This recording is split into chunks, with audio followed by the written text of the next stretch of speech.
కనీసం ప్రతిపక్ష హోదా కూడా దక్కకుండా వైసీపీ ఓటమి పాలైంది.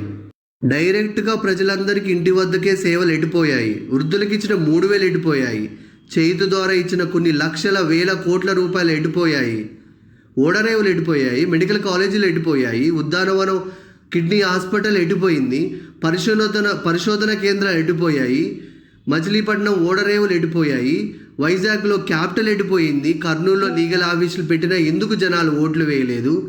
వైసీపీ కంచుకోటగా భావించే రాయలసీమలో ఎందుకు దారుణంగా ఓడిపోయింది? కనీసం ప్రతిపక్షానికి కూడా వైసీపీ నోచుకోలేదా అన్నట్లుగా ఎందుకు ఓడిపోయింది? ఎవరో మోసం చేశారు, ఎవరో అన్యాయం చేశారు అని చెప్పి అనొచ్చు, కానీ ఆధారాలు లేవు. ఏం జరిగిందో దేవుడికి తెలుసు. పెద్ద నేనైతే చేయగలిగింది ఏమీ లేదు. ప్రజల తీర్పు తీసుకుంటాం, కానీ మంచి చేయడానికి మాత్రం ప్రజలకు తోడుగా ఖచ్చితంగా ఉంటాం.